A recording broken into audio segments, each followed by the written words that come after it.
Hello everyone, welcome to this PnP webcast. Today we're going to talk about PnP Core and PowerShell test automation. My name is Bert Janssen, I'm a service engineer inside Microsoft, and with me I have Vesa Juvonen. Hello, my name is Vesa Juvonen. I'm a senior program manager in SharePoint engineering as well. Thank you, Vesa. Now, before we dive into the actual test automation content, a quick overview of what the SharePoint Patterns and Practices project is all about. In PnP, SharePoint PnP, we give you code samples, guidance documentation, community calls, case studies, and actually way more like MZN articles, etc. So lots of content for you to reuse and to start from, to learn from. That content is kind of categorized in a number of themes. Nowadays we have a lot about the SharePoint framework because that's the new thing which is upcoming. But there's also tons of content around SharePoint add-ins, Microsoft Grab, Office 365 APIs, and in a broader context also about provisioning and any client-side development. So if you want to know more about SharePoint PnP, one address to remember, http://ak.ms/sppnp. All right, so going back, test automation. What is it? Why did we do it? So the PnP project has been growing over the years, and one of the two main components of PnP that we actually, I think first it was 2015 that we actually really added those and made them, and they became popular. That's the core library and PnP PowerShell. And this core library and PowerShell is are really popular components used by many people inside the community. So actually we have thousands of tenants using those on a monthly basis, generating millions of requests on a monthly basis. Which means, since it's broadly used, we really want to do our best to keep quality high of those components, and for that we set up our PnP test automation. So essentially we are automatically testing those components across different environments on a daily basis to ensure that it keeps on working, that we detect bugs early on. So you'll see later on the slides that we, for example, test against what we call our eDoc environment, which essentially is the first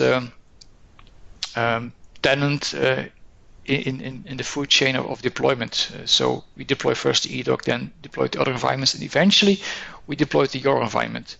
So if we test against that very early environment, being eDoc, and we can detect problems, we can also get them fixed before they even hit your tenant. So overall, this test automation will not just help get the PnP core component stable and of the right quality, but it also will help Microsoft to prevent issues from being rolled out.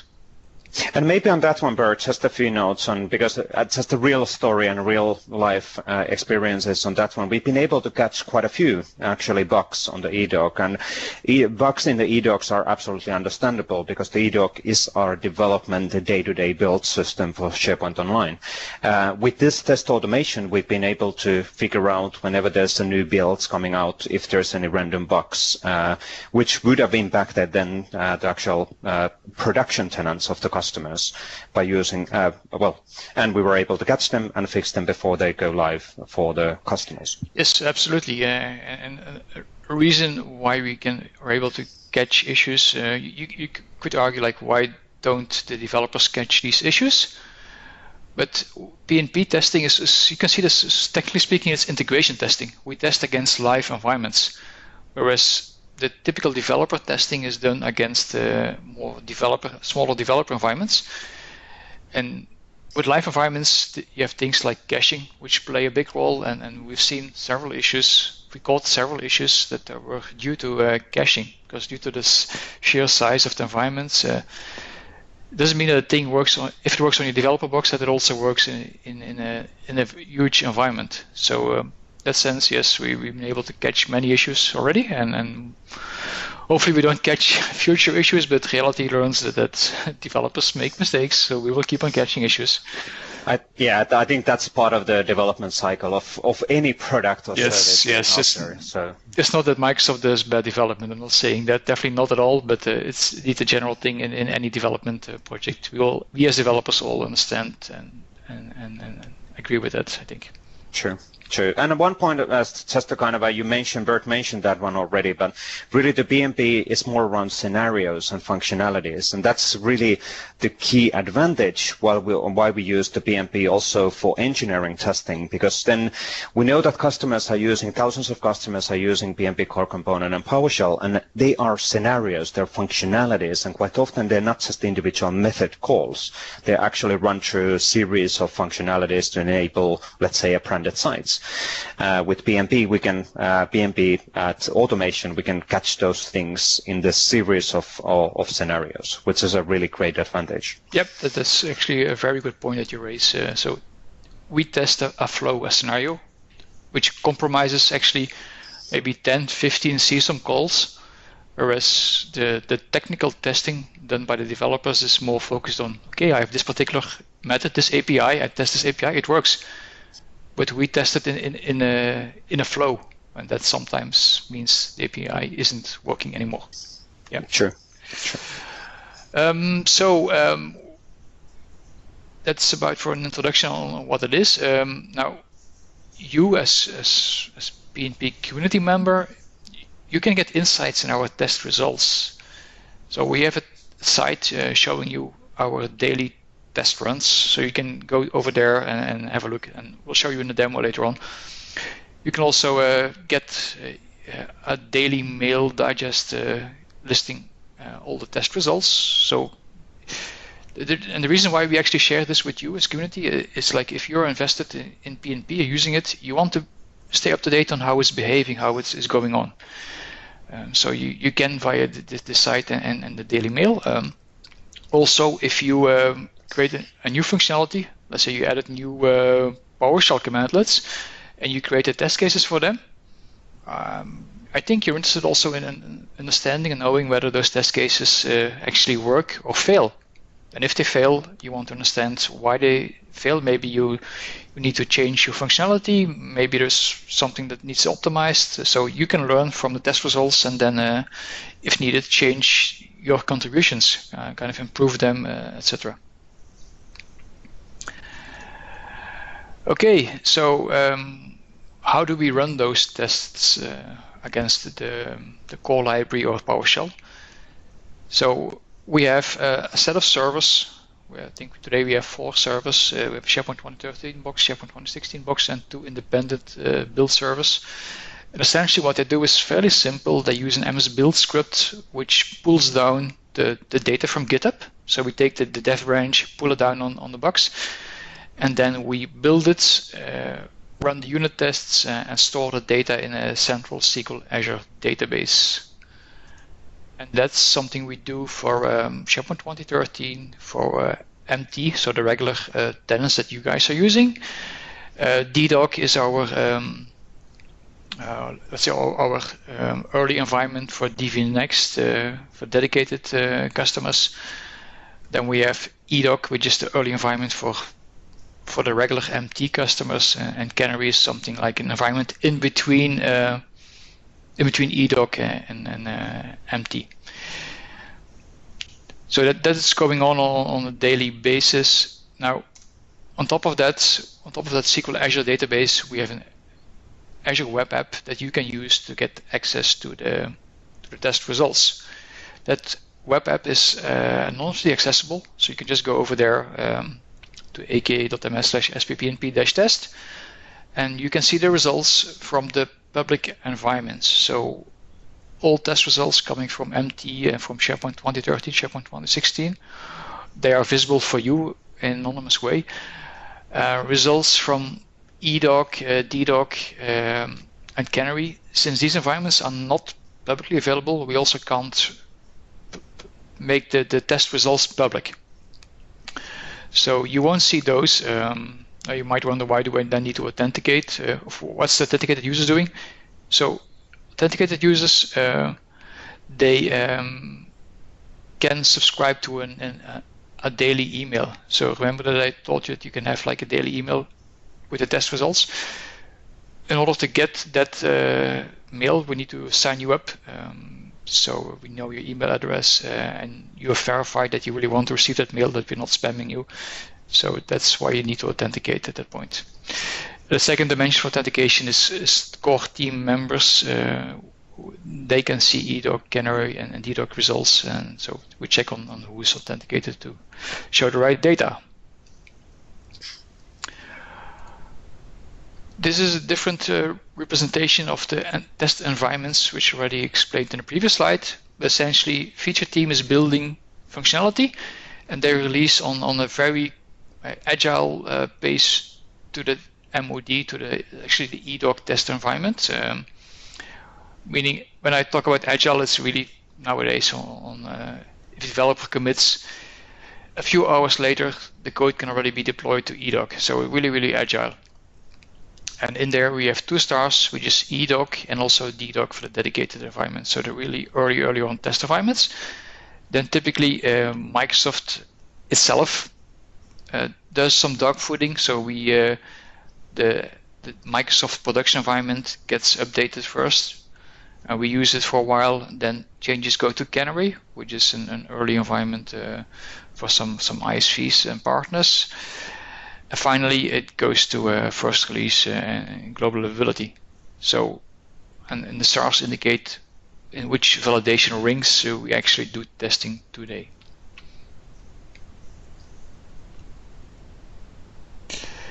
Test. Just pause.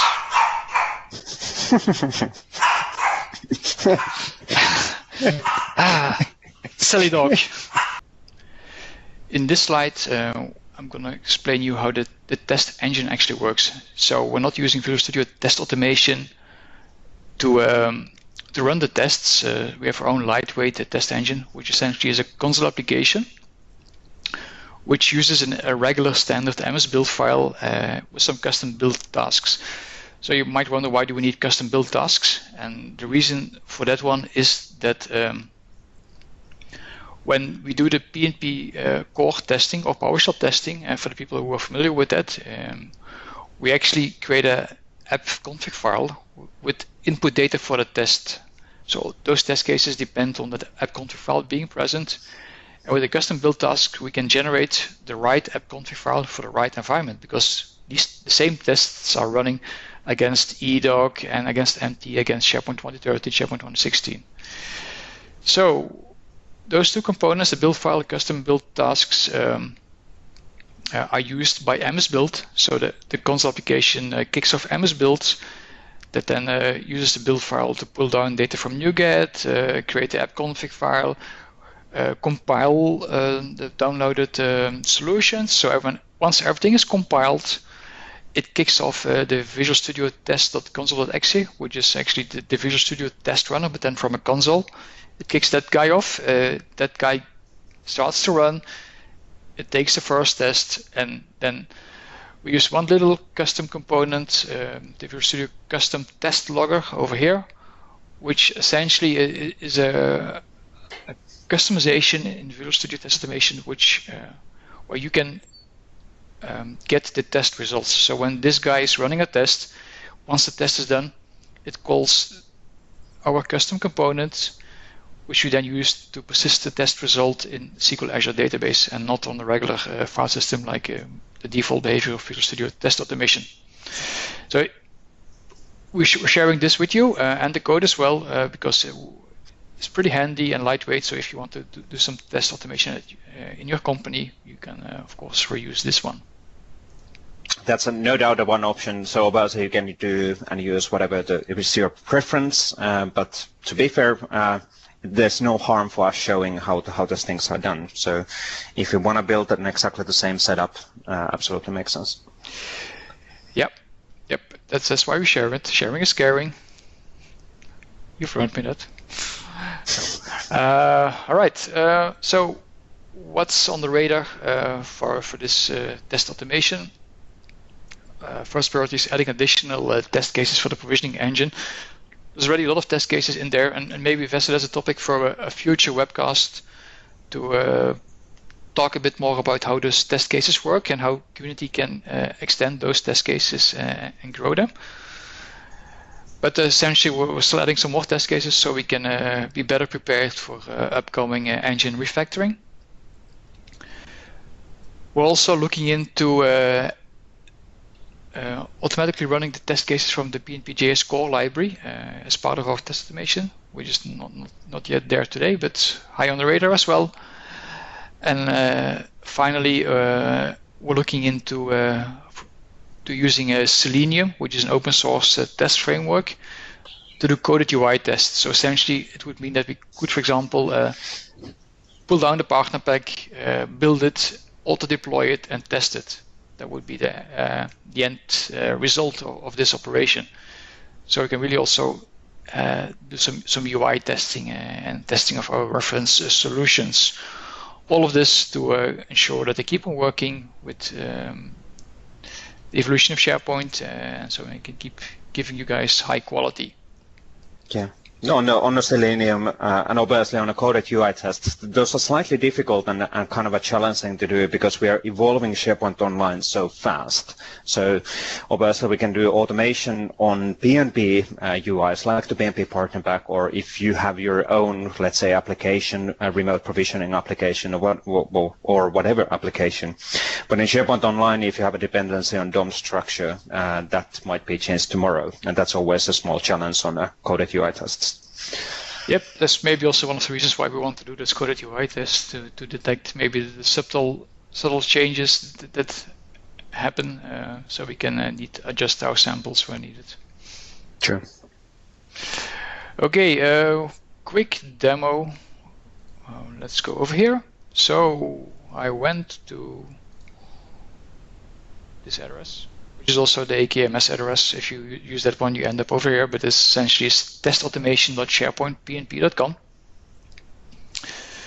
So when you go to the home, you will see kind of a dashboard giving you the latest test results. So what do we have issues here as an example? So yeah.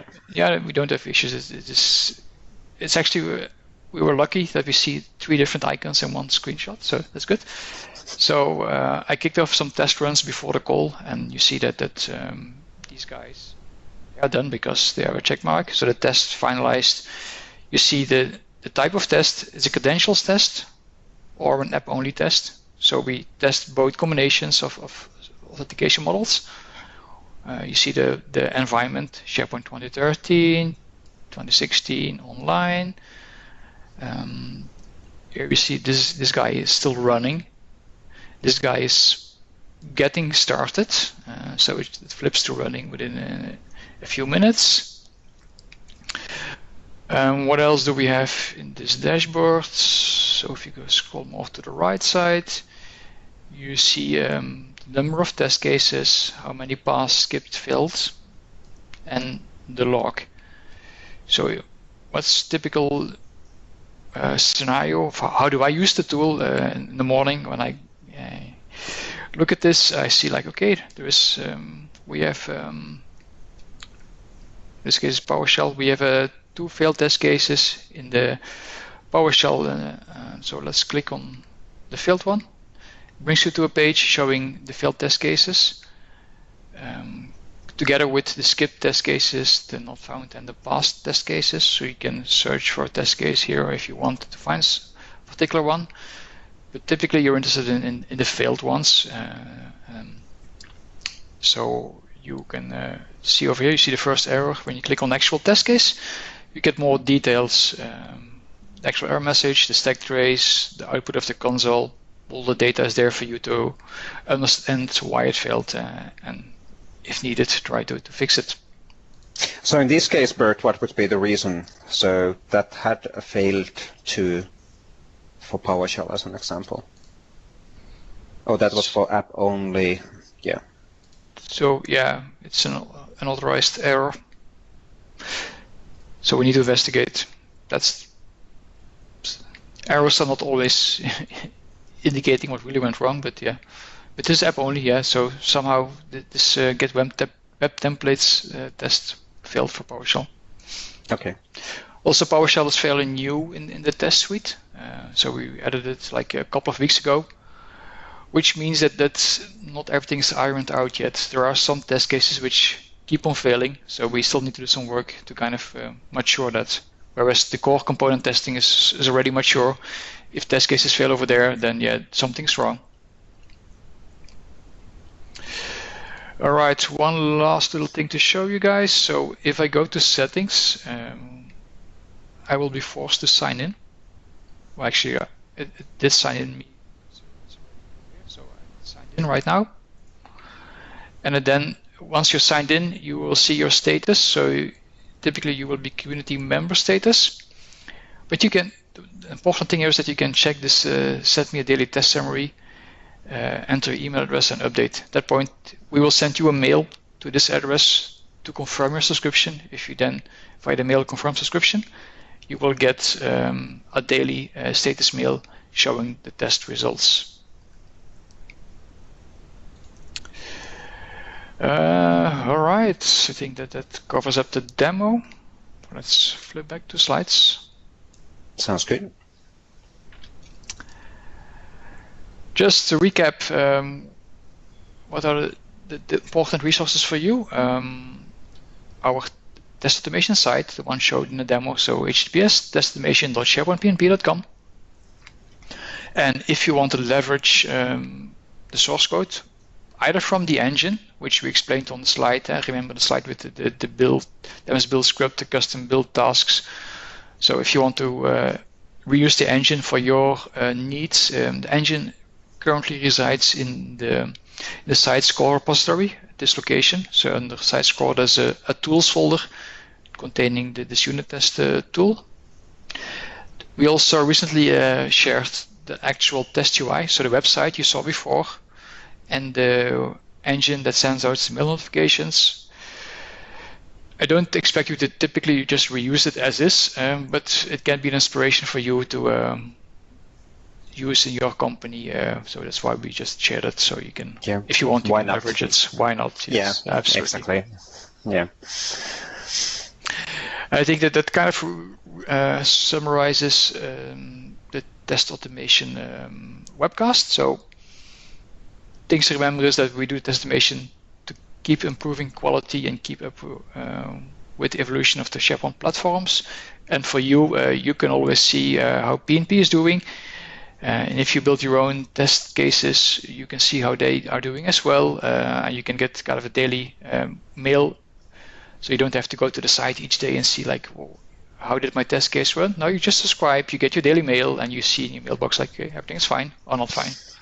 Because everybody wants to have more email, but it's always their preference for persons. Just out of curiosity, Bert, what was the number of integration tests what we actually have? Because I can't remember that either. We're getting close to 400. Okay. Well, and the whole point is that they're not unit tests as such; they're scenario testing. They are scenario and / integration testing. Yeah, the test always tests against a live environment. And we're typically testing a particular flow, a particular scenario, because the PnP core component APIs, the extension methods, these are implementing a particular scenario. Some scenarios are small, some are bigger, but yeah. So this is kind of scenario testing, and the same applies for PowerShell. Sounds good. All right. Thank you, guys, and hope to see you soon in our next webcast. Bye-bye. Thank you. Bye-bye.